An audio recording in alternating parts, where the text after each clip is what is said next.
Herkese günaydın. Kumaş yerleştirme ve kumaşı kesime hazırlama videomuzla ilgili hazırlığımızı yaptık. İnşallah gün içinde tekrar paylaşım yapacağız. Kumaşımdan ilk önce size bahsedeyim. Çok güzel bir kumaş aldım internetten. Metezer kumaştan, onu da etiketleyeceğim gönderilerimin altına. Çok hoş. Rengini de görüyorsunuz. Gayet güzel. Burada dergisinden çıkardığım bir kalıp. Onu da sadece ön hazırlık için bu paylaşımı yapıyorum. Neden böyle yaptığımızla ilgili, işte dikiş payları ile ilgili ve düz boy ipliği ile ilgili bilgilendirme yapacağım. Çok eksik var bununla ilgili, görüyorum. Yazıyorlar. Kendi kursiyerlerimde de oluyor. İnternette gördüklerimde de oluyor. Bunu yapmamızdaki neden ise işte bazı teknikleri gösterdikten sonra, yani bunun üzerine bazı teknikleri gösterdikten sonra bir ileri seviyeye geçebilmek. Şöyle kalıplarımın üzerine. Mutlaka siz de kalıplarınızda şu şekilde kalıp üzerinde hangi işaretler varsa onları mutlaka yazmanız gerekiyor. Yazıları almanız gerekiyor. Daha önce de çok söyledim. Ufacık bir işaret, ufacık bir çizgi bile varsa onu belirtmeniz gerekiyor. Evet, bu da kol kalıbımız. Kalıbıma gelince 2021 Eylül sayısı 114 numaralı kaban modeli. Biraz spor bir kaban yapmayı. Evet, şimdi ne yapacağız? Ben etrafından, kalıbın etrafından çizeceğim. Dikiş paysız yaptım bunu. Çünkü aynı kalıplarla telalarımı keseceğim, aslarımı keseceğim. Normal. Ne yaparız? Özellikle ben atölyemde kalıplar üzerinde dikiş paylarını ve bütün işaretleri verdikten sonra kumaş üzerine yerleştiriyorum ve direkt dikiş payı vermeden rahatlıkla kesiyoruz. Ama bunda farklı için bunu böyle yapmadım. Ama sizin her zaman elinizde şablon kalıp şeklinde olması gerekiyor. Bir sonraki aşamada yeniden görüşmek üzere hanımlar.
Hanımlar, kumaşlarımızı yerleştirdik. Geçenlerde bizim bir pastal planımıza, yani kumaş yerleştirmemize şöyle bir eleştiri gelmişti. Hikayelerimizde de paylaştık.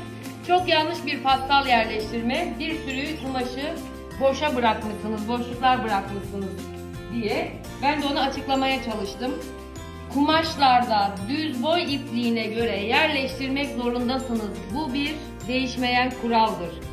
Boş giden kumaşın olsun ama düz boy ipliğin düzgün olsun. Evet, bunu şuradan 50 santimden bu tarafa kaydırıp çok kısa bir şekilde yerleştirebilirsiniz. Ama yanlış olur. Dikiş dikmeyi bilenler ne demek istediğimi anlayacaklardır. Ne demek düz boy ipliği? Şu kalıpların üzerinde gördüğümüz şu ok işaretleri. Şu. Ne kadar ok işareti varsa Düz boy ipliği bizim besmelemizdir, yani onu söylüyorum. Eğer düz boy ipliği işareti yoksa o da demektir ki ön ortası düz boy ipliktir. Zaten burada dergilerinde ve diğer dergilerde oralar belirtilmiştir. Kesik kesik çizgi halindedir. Eğer kumaş katı ise düz boy ipliğidir. Unutmayın. Tamam mı? Kumaş katı düz boy iplik demek, bunun kumaş katına tam denk gelecek şekilde yerleşmiş olması demektir.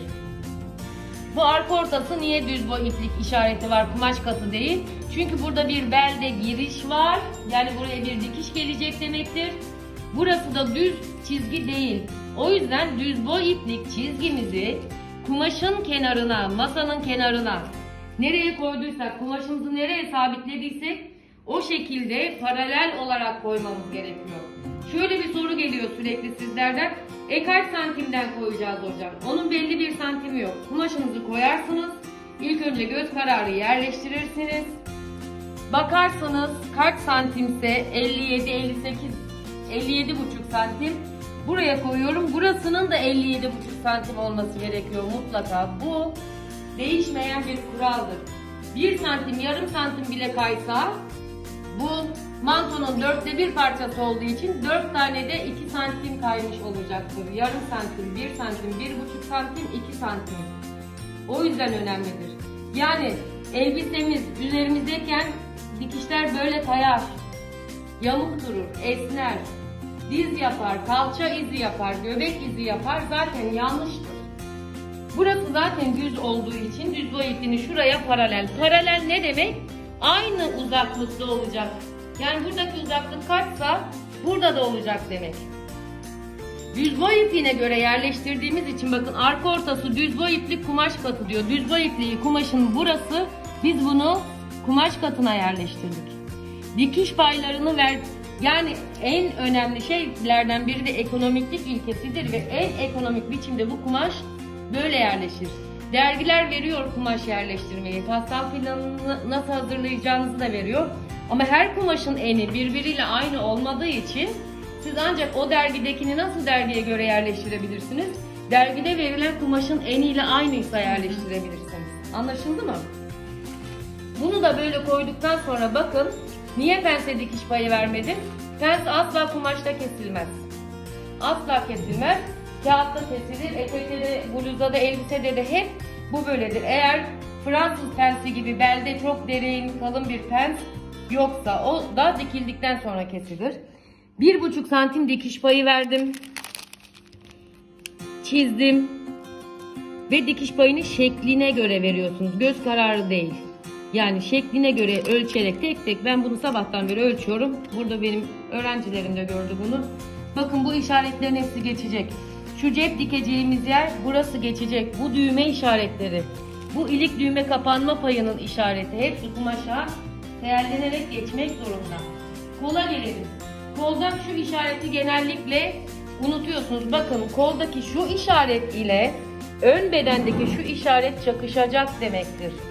Şuradaki çıt ile bu çakışacak demektir. Bunları değerleyerek ve işaretleyerek almanız gerekiyor. Unutuyorsunuz.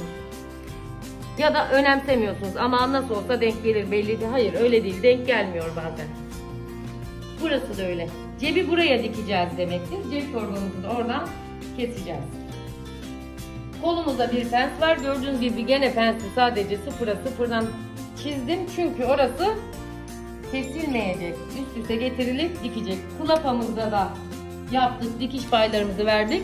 Her yerde eşit dikiş payı vermeniz gerekiyor. Bazı ekstrem durumlarda yarım santim, belki bir parçada az olabilir. Önemli değil. Bakın gene aralarda en az fire, en az döküntü verebileceğimiz gibi kumaşı yerleştirdik. Ama şunlar, bu boşluklar elbette ki verilecek, yani yapacak bir şey yok. Kumaşı düzgün yerleştirmeniz ve düzgün kesmeniz. Doğru kalıp, doğru ölçü, doğru kumaş serimi ve doğru kesim sizin dikişinizi düzgün gösterir. Hiçbir zaman bunlara üşenmeyeceksiniz. Kumaş katı yazan yerlerin hepsi kumaş katına denk geldi. Cep torbam, kapşonum, bunu da buradan aldım, buraya ölçtüm, tekrar size göstereyim. Düz boy iplik işaretim var, bakın. Ölçüyorum, bakıyoruz. 59,5. Ölçüyoruz, bakıyoruz. 59,5. Doğru yerleşmiş. Buna bakıyorum 10, buna bakıyorum 10. Aynısı. Aynı olmak zorunda. Eğer denklem şu çizgi kenara paralel, şu düz boy ipliğim kenara paralel.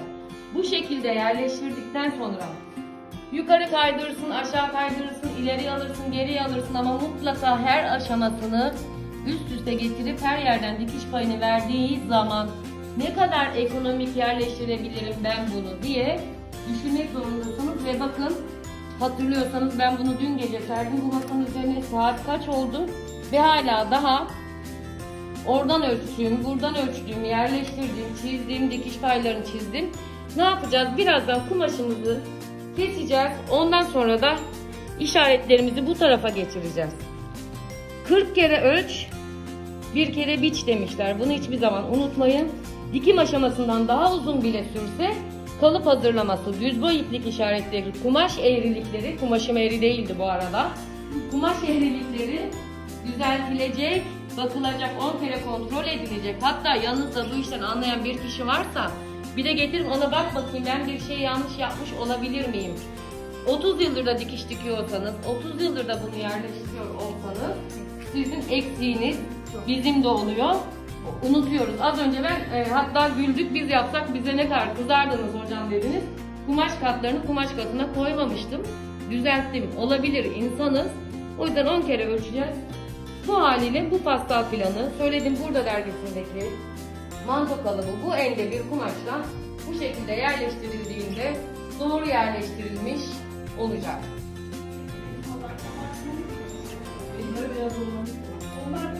Elimde tutuyorum.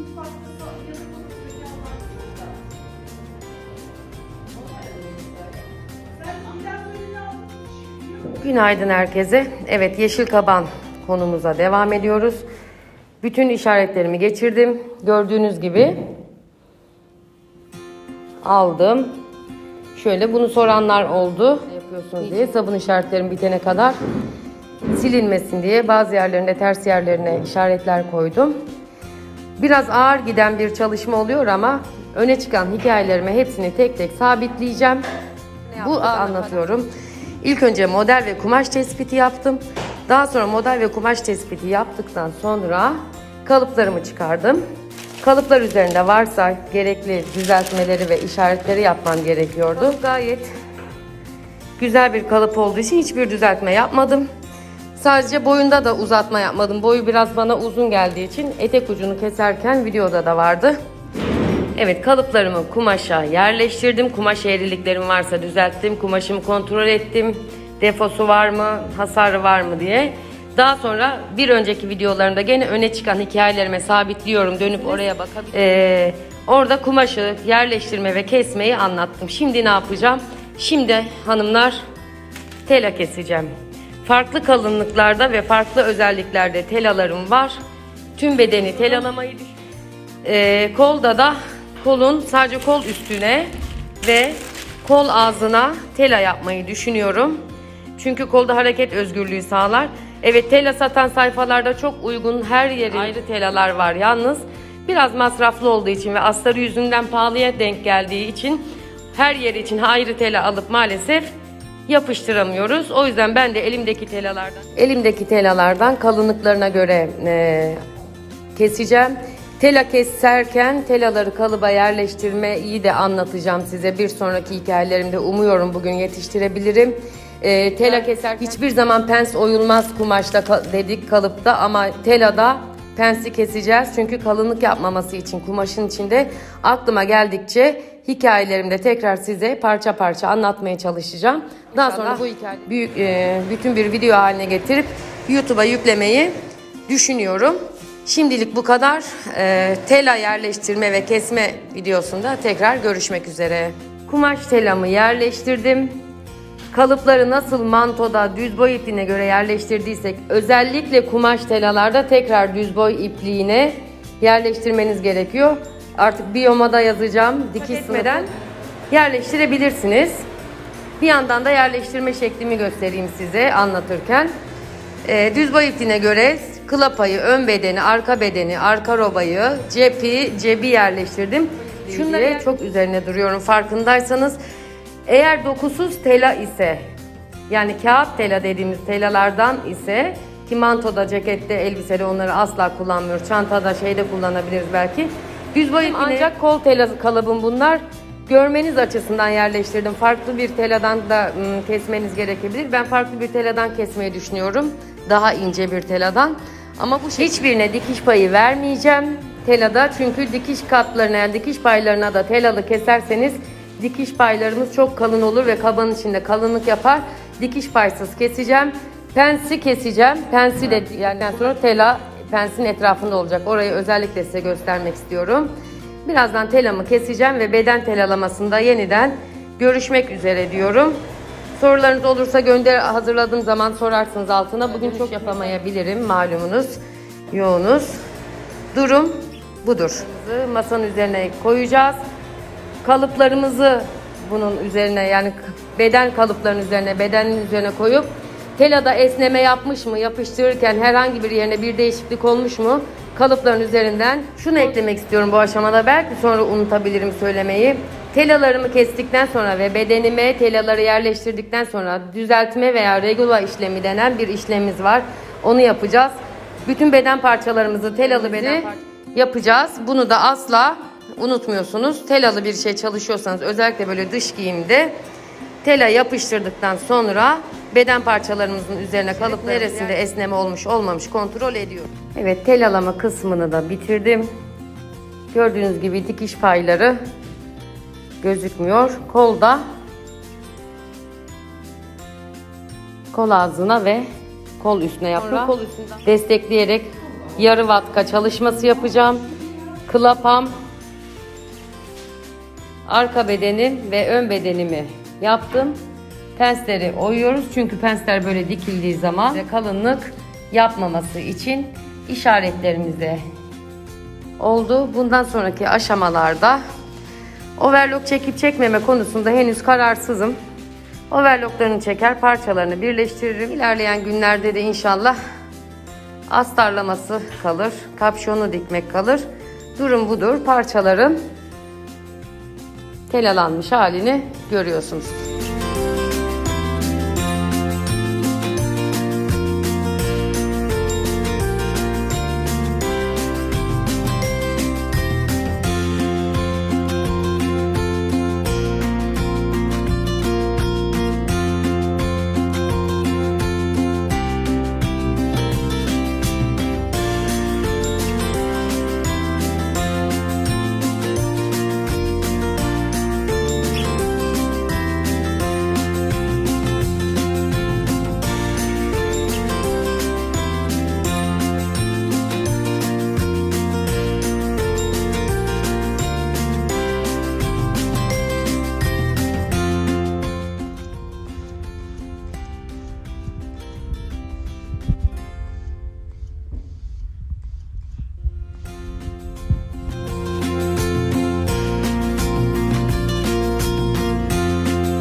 Evet, şimdi de kolların pensini iğneledim. Kol penslerini kapatacağım. Daha sonra cep parçalarımı hazırlayacağım. Küçük bir hatırlatma. Pens uçlarımıza sağlamlaştırma yapmıyoruz. Pens ucundaki ipimizi serbest bırakıyoruz. Düğümleyerek keseceğiz. Ama ben henüz prova olmadığım için şu an kesmeyi düşünmüyorum.